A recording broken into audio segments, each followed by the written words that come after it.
Bueno, muy buenos días para todos. Hoy estamos en nuestra última reunión de este año y les agradezco mucho a los residentes, no solamente el interés, sino además la receptividad para preparar todos los temas que les fueron propuestos y el entusiasmo con los que lo prepararon. Hoy queremos cerrar este ciclo del año 2024 y este mes de habilidades no técnicas con una conferencia que le propuse a Carlos, que en esas búsquedas que a veces uno hace por leer otros temas, me encontré, eh, no me la encontré yo sola, digamos, me la recomendó mi profesora, quien fuera mi profesora en Canadá, y me pareció muy interesante ver lo que una persona puede hacer con las redes sociales.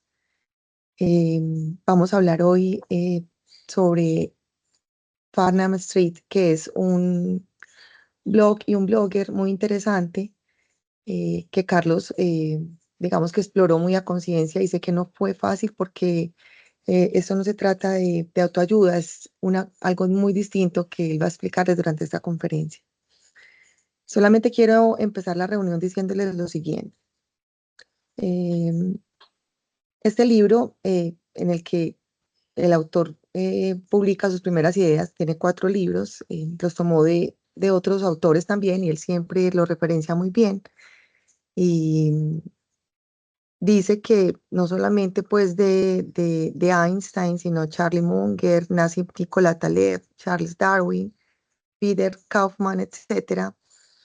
Y dice que él, aparte de sus ideas, ha mejorado las que otros han dicho. eh, y dice que para adquirir sabiduría, los puntos ciegos son las causas de muchas malas decisiones.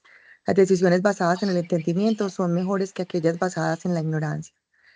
Quizá la parte más importante de sus libros es acerca de cómo evitar los problemas. Generalmente vienen del entendimiento del problema mismo y de ver las consecuencias secundarias de cualquier acción que se proponga. Dice, no quiero ser un solucionador de problemas, quiero evitarlos. Pensar bien proviene de cómo descubrimos la realidad y las decisiones que hacemos acerca de esto. Entonces, agradezco mucho a Carlos Vidal, nuestro residente de primer año, quien aceptó este reto de hacer este tema como cierre de año. Sé que lo hizo de una manera muy agradable para todos. Carlos, muchísimas gracias. No, bueno, primero que todo, mucho gusto. Mi nombre es Carlos Vidal Vargas, yo soy residente de anestesia de primer año de UPB. Muchas gracias a usted, doctora Liana, primero por la asesoría y segundo, principalmente por haberme abierto como, eh, al darme este reto, una puerta nueva a un conocimiento muy nuevo. Antes de empezar y a manera de introducción, me gustaría felicitar a mis compañeros R1, quienes empezamos charlas este mes. Me parecieron que sus charlas estuvieron magníficas en todo sentido, demasiado pesos. Y ahora, bueno, me toca a mí cerrar el año con este tema que yo describiría como la llave que abre una puerta en nuestra cabeza para darle entrada a todo un universo nuevo. Yo creo que en un mundo donde la tecnología, las redes sociales, la inteligencia artificial y todos estos avances nos van llevando a vivir cada vez como a mayor velocidad, a veces se nos olvida pensar detenidamente, porque es que, seamos sinceros, a veces ya hay tecnología que piensa por nosotros, pero siempre es importante ser autocríticos, tomar el control e intentar usar esta tecnología y los distintos medios relacionados como las redes sociales para ayudarnos a pensar mejor, convertir todo lo que se puede en una herramienta que nos potencie en todos los campos de nuestra vida. Yo quiero que al final de esta charla, por lo menos se les despierte un poco el antojo, el interés en todo lo útil que ya existe para nosotros y que está a nuestro alcance, en todos los dispositivos que ya tenemos. Entonces, rápidamente, yo quiero, a manera de tamizaje, preguntarle rápidamente a dos personas que me digan una frase corta, máximo 3, 4 palabras, que es lo primero que se le viene a la mente cuando leen el título de esta charla. Ana María, estás por ahí, ayúdame. Oli, pues realmente no tenía ni idea, pero cuando lo leo pienso como en aprovechar como, pensaría yo como en técnicas de estudio o algo que ya se ha descubierto que funcione, pero la verdad no sabría bien. Adolfito, estás por ahí, ¿qué dices tú?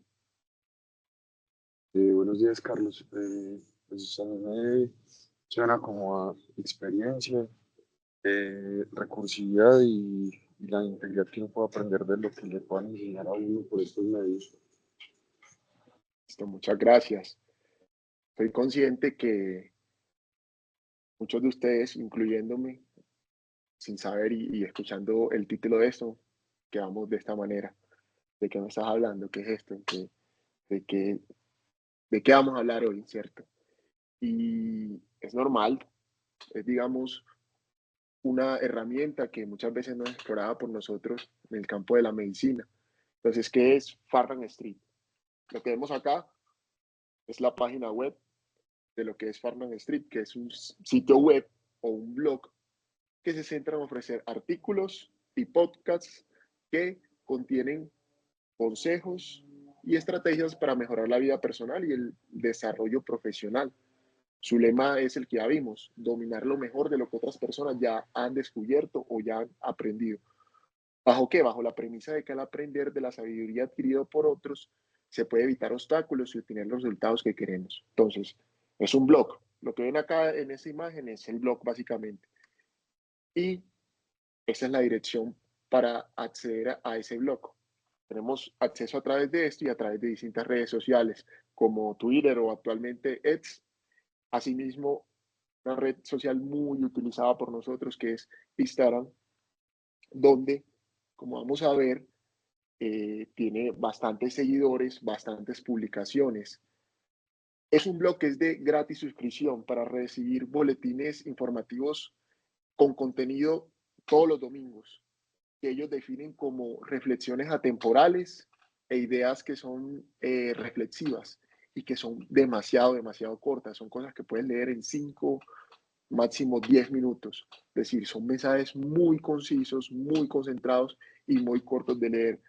Más de 700,000 personas leen o están suscritos a esto de forma mensual por correo y lo mejor de todo es absolutamente gratis.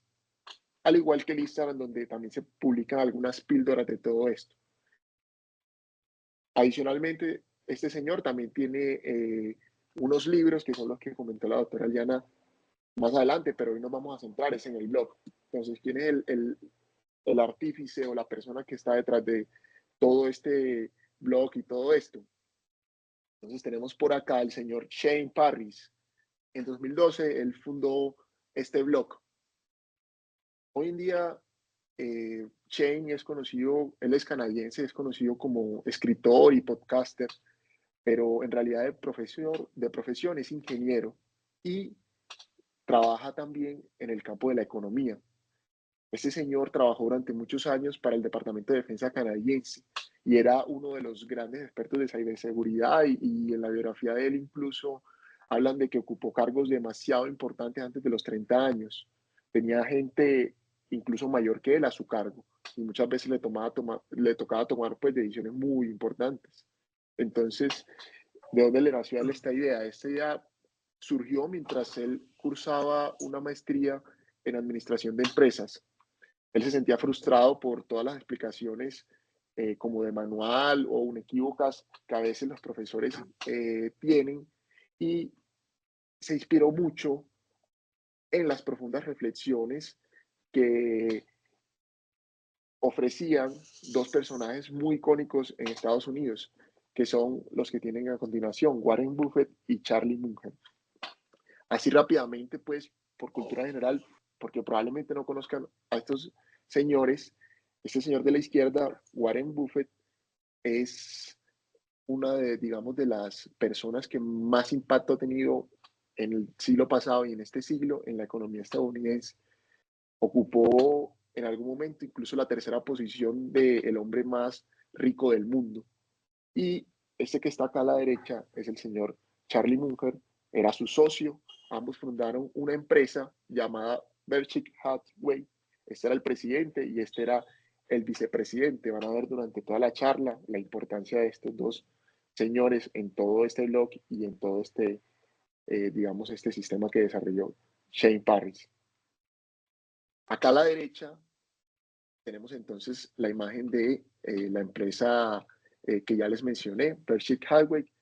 Es una empresa, pues, hacia grandes rasgos, que se centró inicialmente o tiene sus raíces en la fábrica textil, pero actualmente la historia incluso es muy, muy chévere de leer y los invito a que lo hagan porque es como un ejemplo de superación, caídas, es una montaña rusa, pero actualmente es una empresa que se centra en los seguros, es una de las empresas más grandes de Estados Unidos, incluso es accionista de empresas muy conocidas como Apple, Coca-Cola, Banco de América.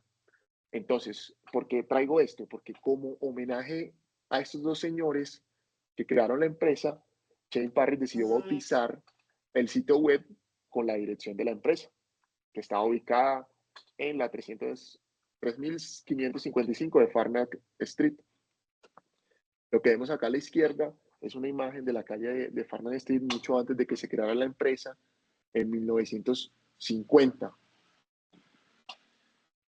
Que digamos que fue lo que motivó inicialmente a Shane Parrish a hacer el blog. Inicialmente él se centró en temas de finanzas, negocios, de hecho era como una especie de Biblia para todos los empresarios de Wall Street. Era la bomba en ese momento, incluso lo llamativo del blog fue por todo eso, porque la gran cantidad de gente en Nueva York lo seguía por todos esos consejos. Pero con el tiempo, Parrish decidió ampliar su enfoque para incluir temas permanentes como tomar mejores decisiones, productividad, liderazgo, pensamiento crítico, bienestar, acelerar el aprendizaje, uso de modelos mentales, cómo leer mejor, cómo encontrar un propósito y comida real para el cerebro. Él tiene como premisa el objetivo de ayudar a la comunidad a desarrollar la claridad de pensamiento y la amplitud de comprensión según o basado en todo lo que han hecho Buffett y Munger para que las personas pues, puedan tener éxito en todos los ámbitos de su vida.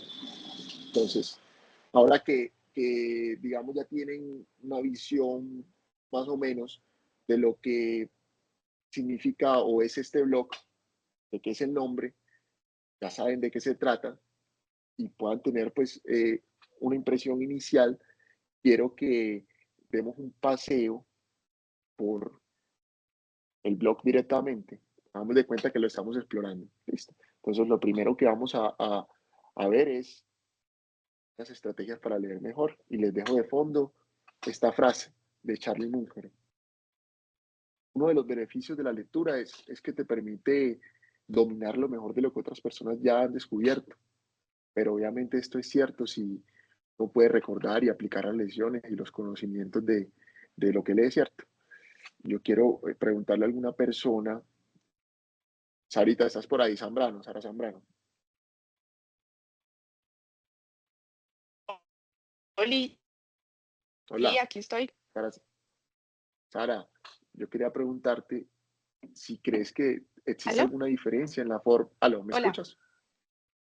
Yo quería preguntarte si crees que Sí, existe alguna perfecto, fui yo. diferencia en la Dime. forma en la que tú lees distintos tipos de texto. Por ejemplo, una demanda, una carta de amor o este libro que estamos leyendo ahora de la vegetariana. ¿Crees que existe alguna diferencia en la forma en la que tú lees? Pues yo creo que sí existe una forma en la que uno lee, pues como distinta dependiendo de lo que uno quiera. Pues yo creo que cuando yo leo, me gusta más como, siento que el objetivo es como entretenerme. Entonces leo más despacio, en las palabras, pues como que encuentro como más sentido en las palabras, hago como un poquito más de reflexión. Mientras que si, por ejemplo, estoy leyendo una cosa académica o una cosa, pues como tú dices, una demanda o algo así, yo creo que el objetivo es como más entender. Entonces, creo que mi cerebro va leyendo y luego va haciendo como un resumen o una idea principal de cada párrafo que voy leyendo, como para tener esas ideas grandes y poder como memorizar y sacar la mayor información posible. Ok, perfecto, listo, muy bien. Dijiste cosas demasiado interesantes y que vamos a tocar en ese momento. Entonces, leer es una forma de descubrir nuevas ideas, ¿cierto? La pregunta entonces es cómo lo hacemos bien.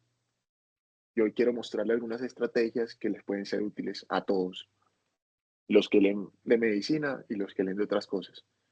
Entonces, lo primero va a ser conocer y aceptar que existen unos niveles y propósitos de lectura. Leer palabras es fácil y aprendimos a hacerlo desde el colegio. Pero la primera lección de comprensión lectora es que no todo tiene que leerse de la misma manera, como dice Sara, ¿de acuerdo? Adaptar la forma de leer a lo que se lee permite ahorrar tiempo y mejorar la retención. Entonces, vamos a ver estos 4 niveles de lectura que podríamos aplicar o 4 enfoques que van, como ven en esta imagen, del más fácil al más difícil. Es decir, es una montaña que uno va escalando y que va adquiriendo en la vida y ojalá lleguemos al 4 nivel. Este señor que ven acá es Mortimer Adler. Fue un editor, educador y filósofo estadounidense, escritor de el libro Cómo leer un libro, y es quien nos trae estos niveles de lectura que les voy a compartir. El primer nivel de lectura es el nivel elemental, es leer básicamente para entretenerse, el nivel de lectura que se enseña en nuestras escuelas primarias, el libro de Coquito, el libro de Nacho, el libro de Caperucita Roja, es decir, que a veces es una lectura que ni siquiera leemos del todo, sino que va muy acompañada muchas veces de imágenes y todos estos cuentos, ¿cierto? Entonces la lectura obviamente casi que de los niños. El segundo nivel es la lectura inspeccional. ¿Y a qué hace referencia a esto? Es leer para informarse. Es una lectura que es superficial, se ojea, se profundiza un poco hasta captar la idea general. Es una forma de leer que se enseña en el bachillerato, en la universidad.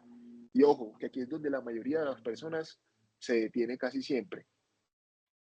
Bueno, algunos dirán, ojear y leer rápidamente es una mala idea, pero si el objetivo es como tener una idea principal, la lectura rápida puede determinar pues el valor rápidamente de la estructura y de ese texto, ¿cierto? Entonces, no tiene por qué ser malo. Pero ojo, que muchas veces nos detenemos acá y no es la idea. El tercer nivel es como el verdadero caballo de batalla de la lectura. Se trata de una lectura que es analítica. ¿Y qué es? Leer para comprender. Es una lectura exhaustiva en la que se van a analizar las cosas y se digieren. Se puede pensar en ella como masticar y digerir bien, como cuando uno está comiendo una carne, ¿cierto? Porque es un trabajo más amplio. Si de pronto, digamos, la lectura de inspección, que fue la pasada, es lo que uno puede hacer mejor rápidamente, la lectura analítica es lo mejor que uno puede hacer con el tiempo de sobra.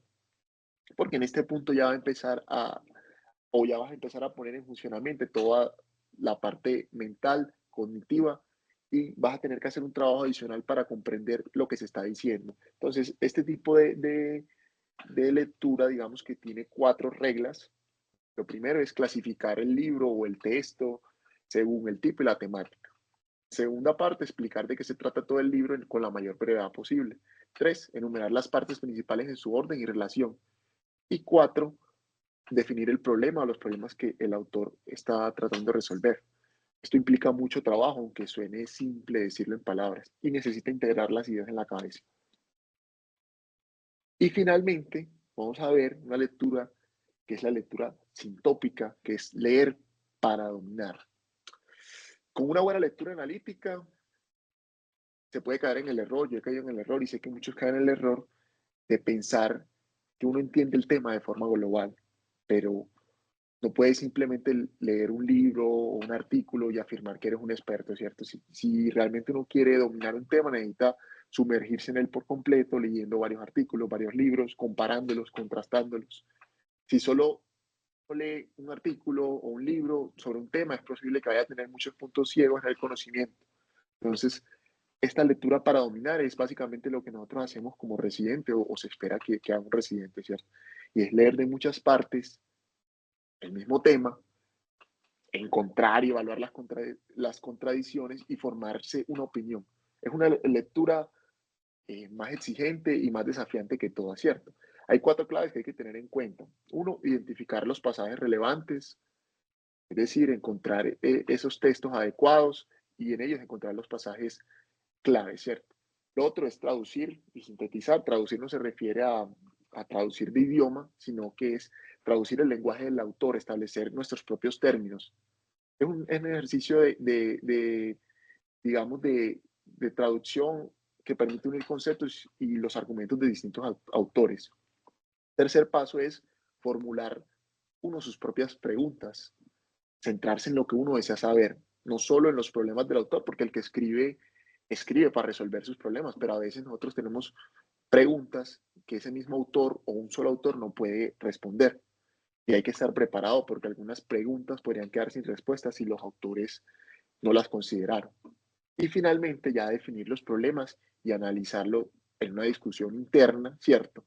Para poder, digamos, con estas distintas perspectivas, formar una opinión que uno considere es o la más inteligente o la más real o la más, digamos, fundamentada o con mayor base, ¿cierto? Entonces, mensaje grande de acá es que esto es una montaña y se espera que uno llegue al pico de la montaña, ¿cierto? Pero leer requiere esfuerzo. Entonces, elegir dónde y cómo aplicar ese esfuerzo va a marcar la diferencia. El esfuerzo digamos, o el tamaño del esfuerzo que uno pone, como dice Sarita, va a depender de lo que uno lee, por qué lo lee y el interés en eso, ¿cierto? El segundo componente es la selección de buenos textos. A veces uno no le presta atención a eso, pero traigo esta imagen porque es que así como es más difícil tomar decisiones saludables si tu nevera está llena de comida chatarra, o es menos difícil tomar decisiones saludables si tienes una nevera llena de comida saludable, ¿cierto? Asimismo va a ser difícil extraer grandes ideas de mal texto o de una mala escritura. Y es que el proceso de selección se va volviendo cada vez más difícil, no más fácil. ¿Por qué? Porque cada vez todo el mundo escribe, cada vez sale un mayor número de textos y naturalmente nos vamos a sentir atraídos por lo nuevo, ¿cierto? El tiempo siempre va a filtrar lo que funciona de lo que no. Tercero, aprender cuándo dejar un libro.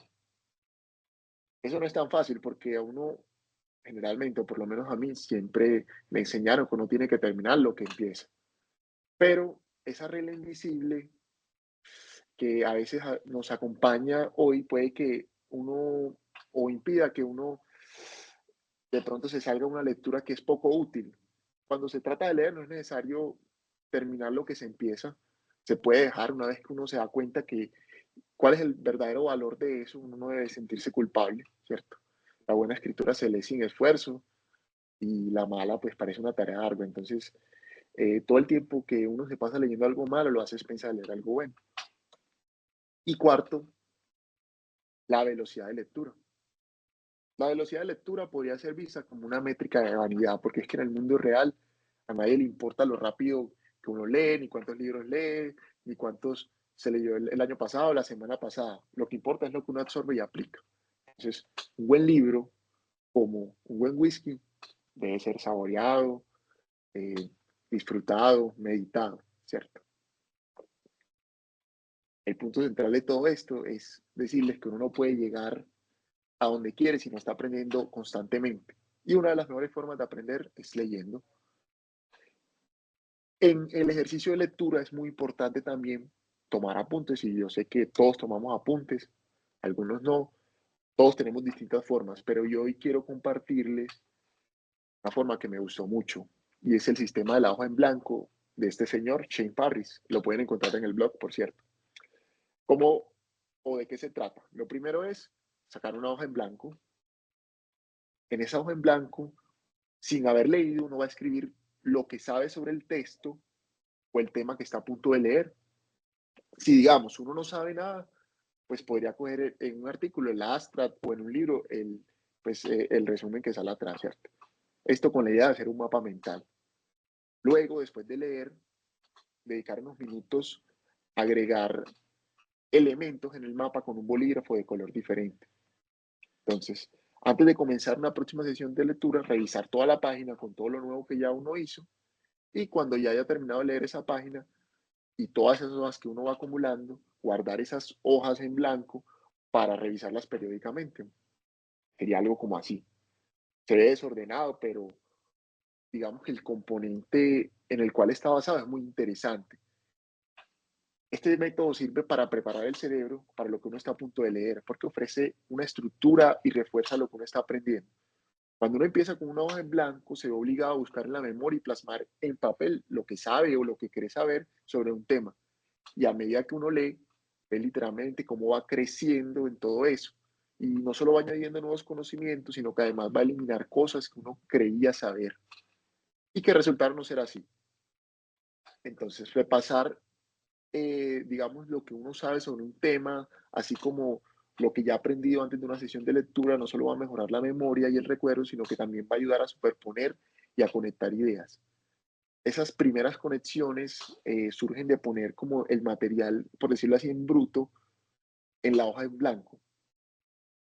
Entonces, cuando uno termina todo eso y empieza a guardar todas estas hojas y empieza a revisarlas, digamos, cada cierto tiempo, la repetición espaciada va a ofrecer resultados, digamos, exponenciales con muy poco esfuerzo adicional, porque así funciona la memoria de una forma espaciada.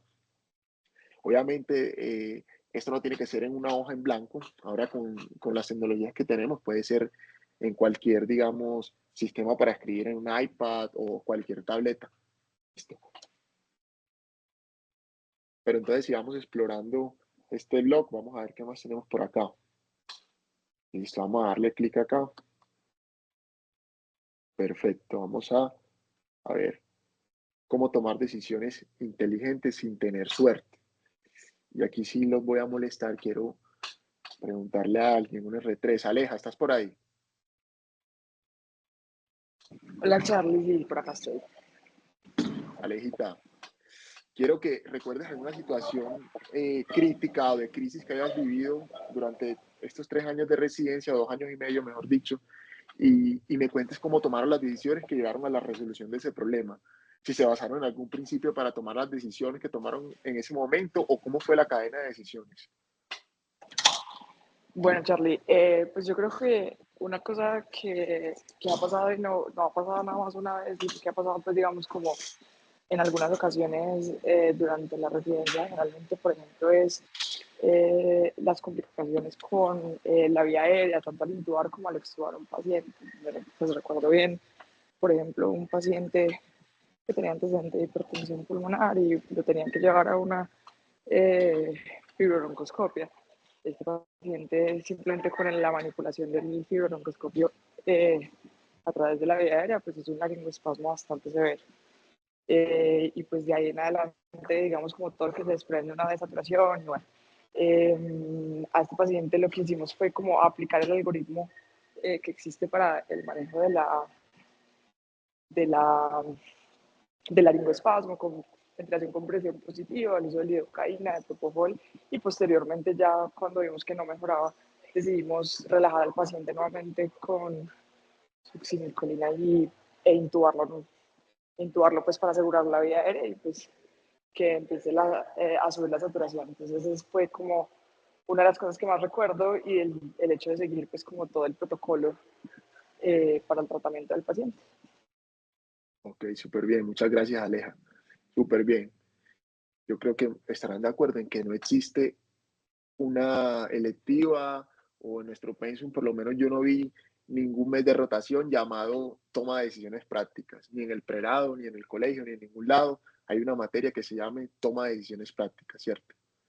Tomar mejores decisiones no es una, digamos, una sola habilidad, sino una serie de herramientas, comportamientos y marcos de trabajo que incluso en contextos nos puede hacer ver bien o ver mal. Por ejemplo, incluso una persona que uno considera un genio puede parecer un idiota cuando las circunstancias le obligan a tomar una mala decisión. Lo contrario también puede ser cierto. Una persona pues, regu, promedio, puede aparecer o puede parecer un genio cuando se posiciona para sacar ventaja de las circunstancias y así es la vida, ¿cierto? Entonces yo quiero que piensen en el estado de su vida, su carrera, su negocio, sus relaciones importantes, cualquier cosa que sea importante para usted y cuántas decisiones importantes ha tenido que tomar hasta el día de hoy. Y con la ventaja de la retrospectiva, que también las tomaron, cuántas decisiones tomaron ayer, cuántas van a tomar hoy, cómo las tomaron, cómo las van a tomar y existe una mejor manera de hacerlo. Es obvio que no todas las decisiones importan, la mayoría de las decisiones, como si compro para el desayuno un buñuelo o una empanada, no son importantes, ¿cierto? Las consecuencias en verdad no van a ser realmente importantes, pero hay algunas decisiones que sí son cruciales para nuestra vida. Por ejemplo, con quién decidimos casarnos, ¿cierto? Son decisiones que resuenan durante años.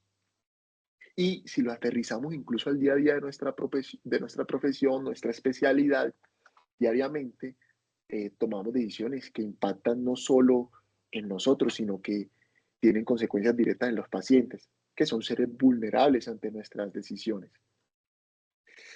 Sin embargo, yo siento, porque personalmente lo siento así, que la mayoría de las personas no tenemos las habilidades necesarias para analizar como los distintos problemas de la vida.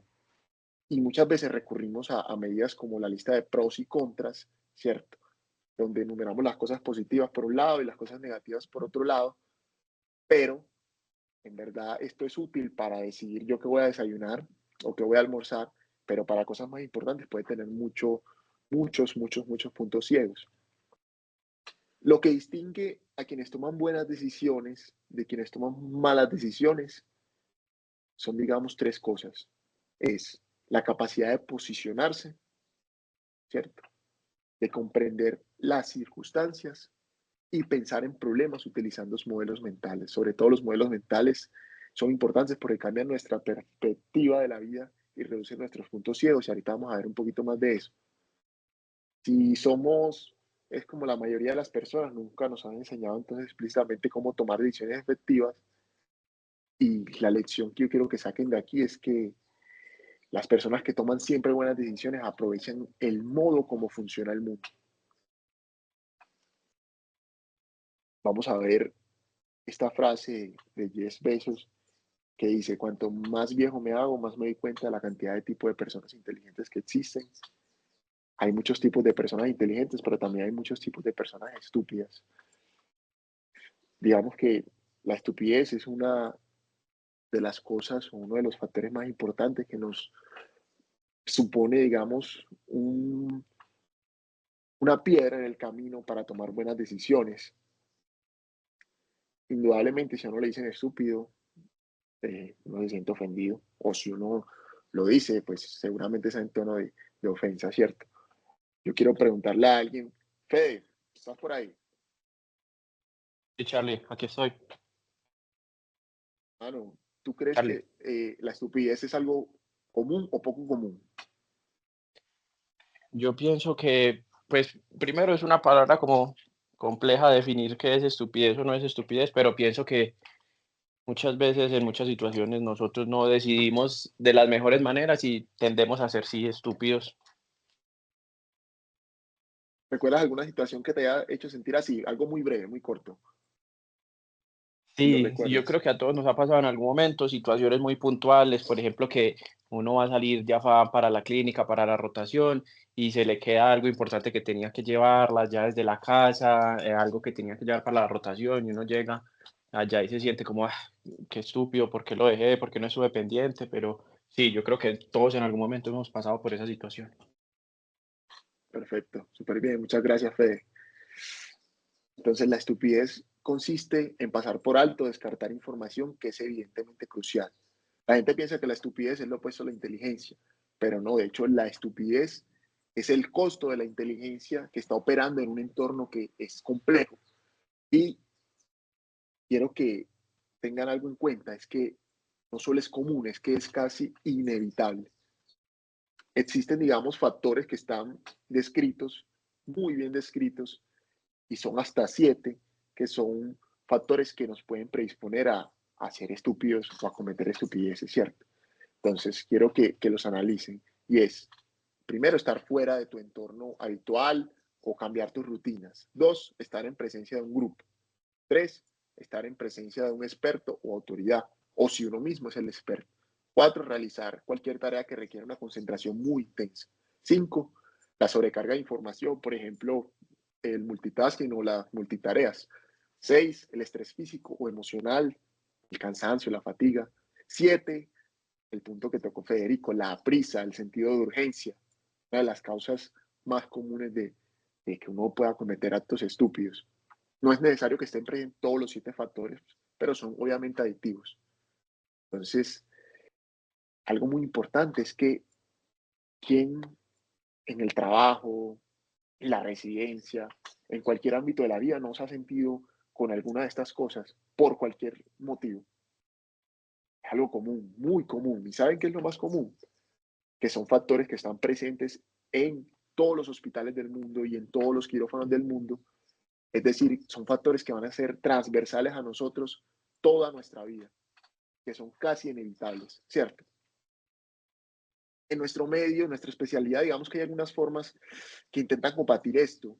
Por ejemplo, las listas de chequeo es una de esas formas, pero el problema con las listas de chequeo es que los factores de estupidez las superan. Las listas de verificación no te ayudan si eres estúpido con ellas, ¿cierto? Entonces, lo que dice Fede, a menudo la gente tiene prisa y se le olvida algo, va para el aeropuerto, se le olvidó la cédula, se le olvidó el pasaporte, cuando va en el carro, va haciendo muchas cosas, se choca, son muchas cosas y es muy común.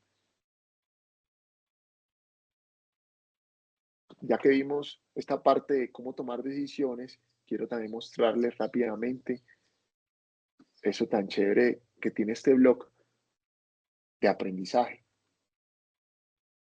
Vamos a ver entonces. Dai, ¿estás por ahí? Hola, Allá. hola. Yo quiero que me cuentes tú hasta ahora, pues que ya llevas 2 años y medio en residencia o en tu pregrado, ¿cierto? ¿Qué técnicas de aprendizaje has utilizado alguna vez o si no has utilizado, has escuchado en algún momento? Es decir, ¿cómo aprendes tú? Listo. La forma de estudio que yo utilizo es hacer una búsqueda del tema en diferentes fuentes bibliográficas, incluyendo inicialmente las básicas, como los libros. Después me voy a artículos científicos, bases de datos, en PubMed y, por ejemplo, también hago un recorrido a través de UpToDate. Me apoyo de otras ayudas tecnológicas como los videos. Entonces hay muchos ya que están en YouTube, por ejemplo, de nuestro canal, pero también de otras universidades y pues hago como un repaso de eso. Pongo las ideas principales de las diferentes fuentes que tomé y después una forma de estudio que yo encontré es hacer un mapa mental. Entonces hago como un mapa conceptual en el cual tomo los temas importantes y las preguntas que quiero resolver. Súper bien, Dai. Muchas gracias. Gracias a ti. La persona que dice que sabe lo que piensa, pero no puede expresarlo, generalmente no sabe lo que piensa. Mortimer Adler. Muy interesante esa frase. Hoy les quiero presentar una técnica de aprendizaje que es un método que se ha demostrado ser muy eficaz para liberar todo el potencial y desarrollar digamos, una comprensión profunda de cualquier tema. Este señor que ven acá es Richard Feynman, era un físico estadounidense, especialista en todo lo que pueda conocer o no conocer de física, incluso fue ganador de un premio Nobel en 1965, pero también era un maestro de la desmitificación de temas complejos. Y su principal enseñanza, ¿cuál fue? Y es que la complejidad y la jerga a menudo ocultan una falta de comprensión. Entonces, el secreto de este señor Feynman residía en comprender como la verdadera esencia de los conceptos. Más allá de simplemente conocer el nombre, le permitió, digamos, este conocimiento profundo alcanzar los logros que logró en su vida. Es una técnica que se puede aplicar de forma universal, independientemente del tema, independientemente de la profesión, y tiene 4 pasos claves que los muestro acá en este dibujito, pues muy animado, ¿cierto? Lo primero es elegir un tema, seleccionar un concepto para aprender, ¿cierto? Un concepto que no le interese, lo anota uno en un papel y empieza a trabajar ese tema. Una vez que ya pues ha podido informarse lo suficientemente bien del tema y cree que lo entiende, lo siguiente es enseñárselo a alguien que no sabe nada del tema, ¿cierto? Puede ser un niño o una persona que es ajena en nuestro caso, una persona ajena a nuestra especialidad o a nuestra profesión. El tercer paso es revisar y refinar. Si uno se confunde con algo, volver obviamente a las referencias que ya tiene anotadas, volver otra vez a los conceptos para entender mejor eso en específico que quiere. Y finalmente ya es la parte 4, es organizar y revisar, y es tratar de ser simple, es hacer como todos esos términos técnicos y usar palabras que todos puedan entender. Por ejemplo, cómo termina el niño acá digamos, en esta caricatura, explicándole al perrito que la fotosíntesis es cuando las plantas comen luz. Digamos, método es muy interesante porque es que nos permite volver conceptos complejos, sencillos, y yo creo que nadie puede decir lo contrario, pero uno, lo que es sencillo, lo aprende mucho, mucho, mucho más fácil, mucho, mucho más rápido. Y finalmente, quiero que exploremos esta partecita del blog, que es el complemento de cómo tomar decisiones y son los modelos mentales. Darle clic acá y vámonos entonces para explorar los modelos mentales.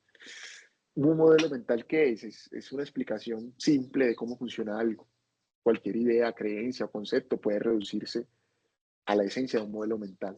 Son herramientas de pensamiento que comprimen la complejidad en fragmentos un poco más digeribles, un poco más manejables.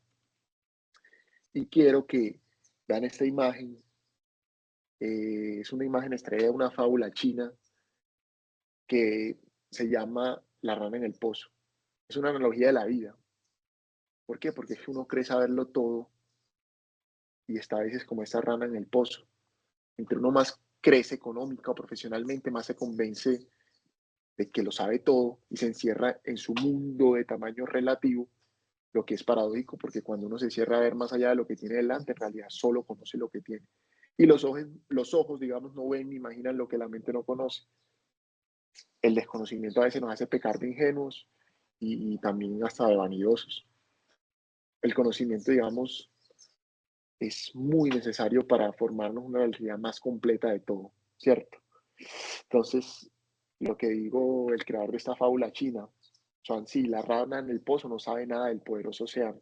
Y tiene razón, a veces estamos ciegos, pero una manera de abrir los ojos, de iluminarnos, es los modelos mentales, que son como un mapa, una luz, un faro, un sol que resalta la información clave e ignora los detalles no relevantes y nos ayudan a comprender el mundo.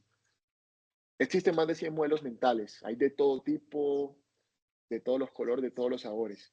Yo en esta mañana, para finalizar, les quiero traer 5 brevemente muy interesantes, pero a manera de abrebocas, para que ustedes se interesen y de pronto profundicen un poquito más en eso. Puede que incluso algunos ya los conozcan, incluso rijan su toma de decisiones diarias y no lo sepan. Tenemos entonces acá esta imagen de el lugar donde estoy actualmente transmitiendo, ¿cierto? Y acá es mi casa, mi barrio, probablemente muchos conozcan esto, pero es un mapa, ¿cierto? Y el primer modelo mental que les traigo es que el mapa no es el territorio. Puede que ustedes conozcan esto y hayan venido acá muchas veces, pero puede que las cosas hayan cambiado desde la última vez que vinieron. Entonces, este modelo nos recuerda que la forma como nosotros concebimos el mundo no es el mundo mismo. Nos advierte que debemos confundir, no debemos confundir, perdón, como nuestras abstracciones y representaciones con la realidad que es un poco más compleja y también un poco más cambiante, ¿cierto? Es peligroso incluso confundir el mapa con el territorio porque a veces estamos engañados. Y yo sé que actualizar, por decirlo así, nuestros mapas es un proceso difícil de conciliar lo que queremos que sea verdad con lo que no es verdad. En muchos ámbitos de nuestra vida hay profesores, educadores, maestros o compañeros que nos van a ofrecer mapas, ¿cierto? Por decirlo así, y dependemos de esos mapas. Entonces, lo mejor que podemos hacer es elegir sabiamente, por decirlo así, a nuestros cartógrafos y buscar las personas que nos ofrezcan los mapas más transparentes, más rigurosos, más abiertos a la revisión. En definitiva, la distinción entre mapa y territorio nos va a invitar a relacionarnos con el mundo tal como es, no solo como lo imaginamos. Y quiero que llevemos esto a nuestra rutina diaria, ¿cierto? Al día a día de nosotros. Y entonces tenemos que el territorio más grande al que nosotros nos enfrentamos quizás son los pacientes, que puede verse como un mapa, pero el territorio real va a incluir toda esa fisiología dinámica de los pacientes, sus comorbilidades, sus respuestas individuales a los medicamentos. Por ejemplo, un paciente con aparente estabilidad hemodinámica no quiere decir que no pueda estar al borde de una descompensación. O en una valoración preanestésica, un paciente ASA 1 o ASA 2 o sin predictores de vía aérea difícil, no quiere decir que no pueda presentar una complicación inesperada, ¿cierto? Adicionalmente, la dinámica quirúrgica, aunque planeemos un procedimiento quirúrgico ideal, el territorio quirúrgico puede cambiar de forma inesperada, complicaciones, sangrados, cualquier tipo de, digamos, de situación también ajena a los horarios, esquemas, agendamientos. Entonces, la flexibilidad y la capacidad de adaptarse a lo que está ocurriendo en ese momento va a ser fundamental. El sistema de salud también es un territorio que está siempre encima de nosotros. En Colombia, donde los recursos son limitados y estamos actualmente atravesando una etapa de incertidumbre, crisis en materia de salud, es crucial adaptarse a la realidad social y de sistema que se va a tornar muchas veces un desafío eh, frente a nuestras expectativas. Y finalmente, este modelo nos va a recordar la importancia de la humildad intelectual. No importa cuán detallado sea el mapa que nosotros construimos en nuestra mente, antes de una anestesia, antes de una cirugía, no importa cuán detallado sea, siempre debemos estar dispuestos a revisarlo y adaptarlo al territorio cambiante que es el quirófano o la vida real misma. Vamos entonces con este segundo modelo, que es el pensamiento de segundo orden. Seguramente lo aplicamos mucho también. Es un método de pensamiento que va más allá del nivel superficial de las reacciones que son instintivas y de las ganancias a corto plazo. Es un pensamiento que nos exige siempre pensar y después qué, preguntarnos después qué va a pasar. Nos exige entonces pensar a largo plazo, anticipar los efectos de nuestras acciones y tomar decisiones que nos benefician no solo hoy, sino en los meses y los años venideros. Pensemos, por ejemplo, en un jugador de ajedrez, ¿cierto? O un jugador de dominó, ellos siempre están pensando en el siguiente movimiento. No solo tiene en cuenta el movimiento que va a afectar en el siguiente turno, sino también cómo afectará toda la partida ese movimiento. Se piensa en muchos o con muchos pasos de antelación. Se considera una estrategia y la probable respuesta que va a tener el rival o el oponente. En nuestra vida nosotros a veces solemos guiarnos por el pensamiento de primer orden y tomamos decisiones en función de lo que nos hace felices ahora, lo que alivia nuestro malestar actual o lo que nos satisface de forma inmediata. El pensamiento de segundo orden siempre nos va a pedir que consideremos las implicaciones a largo plazo de nuestras elecciones para tomar decisiones basadas no solo en lo que nos parece bien ahora, sino en lo que conducirá a mejores resultados a lo largo del tiempo. En anestesiología, nuevamente el quirófano, tenemos muchos ejemplos. Un pensamiento de primer orden en una emergencia puede ser pues, reaccionar ante la crisis intraoperatoria siguiendo un protocolo estándar, ¿cierto? Pero un pensamiento de segundo orden es anticipar el impacto de esa crisis en el resto del procedimiento y el postoperatorio inmediato. Preparar desde el principio estrategias para evitar complicaciones futuras, ¿cierto? En lugar de solo enfocarse en estabilizar al paciente en el momento. Al momento de elegir una técnica anestésica, por ejemplo, un pensamiento de primer orden sería optar por la técnica de anestesia más sencilla con la que yo me sienta más familiarizado para el procedimiento, que me demande menos trabajo. Pero un pensamiento de segundo orden es considerar cómo esa técnica elegida va a afectar la recuperación del paciente, el manejo del dolor postoperatorio, el riesgo de complicaciones futuras, ¿cierto? Y ya, digamos, al momento de nosotros ser profesores o o meternos en toda la parte de formación y enseñanza, y yo creo que eso es algo que caracteriza mucho a nuestros docentes, es el pensamiento de segundo orden en cuanto a la manera como ellos nos enseñan. Un pensamiento de primer orden podría ser enseñarnos a nosotros los residentes las técnicas específicas y los protocolos para los problemas pues, comunes, ¿cierto? Pero en nuestra residencia sabemos que nuestros profes siempre nos capacitan en principios fundamentales o subyacentes y en habilidades de pensamiento crítico para uno poder tomar decisiones en situaciones que no son las comunes, que no son las estándar. Vamos entonces con otro modelo mental que es la cooperación. Y traje esta imagen en el fondo de esas abejas, porque las abejas son los animales o la especie del reino animal que más coopera entre sí. Es decir, incluso los animales tienen cooperación y tienen el instinto de cooperación. La cooperación es el sorprendente secreto del éxito en el despiadado mundo de la supervivencia. Se lo dijo Matt Riddle. Y sí, si hay un modelo que explica la humanidad es este. La cooperación yo creo que liberó todo el potencial de nosotros como humanos y puede que sea la base de la civilización. Y a primera vista pareciera desafiar la lógica de la selección natural, porque un organismo va a invertir sus recursos ganados con esfuerzo en lugar de centrarse únicamente en su propia supervivencia, ¿cierto? Y yo creo que la respuesta está en la magia de la reciprocidad y el interés compartido. Cuando los organismos pueden beneficiarse más cooperando y compitiendo, van a surgir y florecer las estrategias cooperativas, obviamente. Y vamos otra vez de nuevo al quirófano y vemos que es un modelo que si hay un modelo que nosotros como anestesiólogos podemos reconocernos fácilmente, es este. La anestesiología es un recordatorio constante de que el éxito no es individual. Ningún anestesiólogo puede hacerlo todo solo, ¿cierto? La cooperación es una base del éxito en anestesiología, pensaría yo.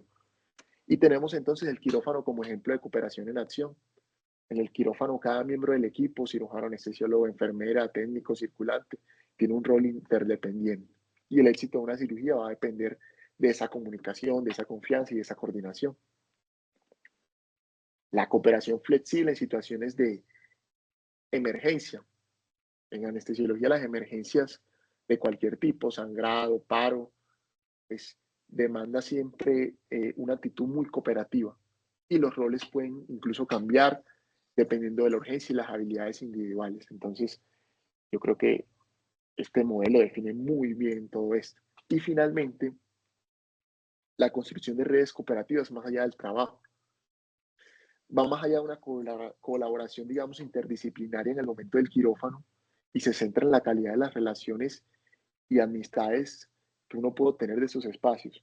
Personas con las que uno crea vínculos que van a trascender del lugar del trabajo y que van a ser una red de apoyo para la vida misma.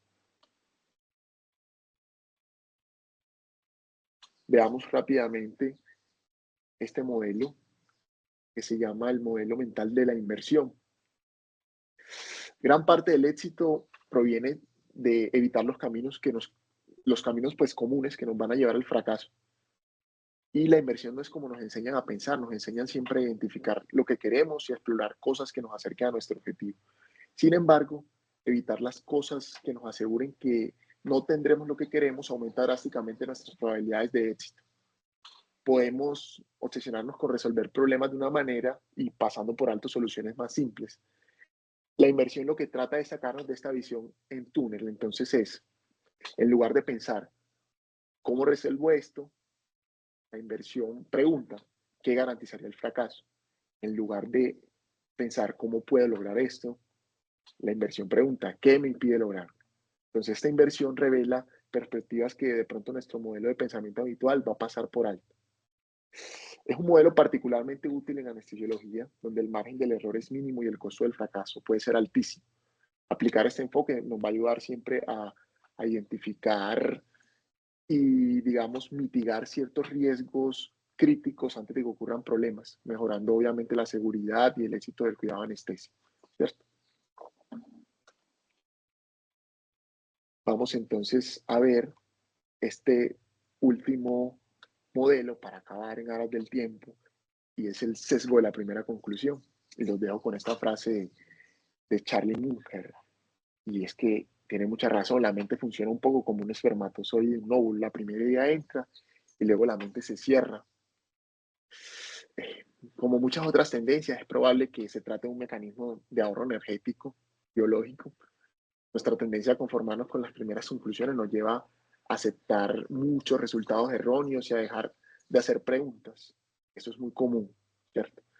Pero hay formas, digamos, de contrarrestar algunas de estos sesgos con algunas rutinas mentales sencillas y útiles que podemos aplicar en nuestro diario de trabajo y en nuestro diario de vida. Lo primero es aplicar un pensamiento de primeros principios, es decir, descomponer el problema hasta elementos básicos en lugar de saltar una conclusión.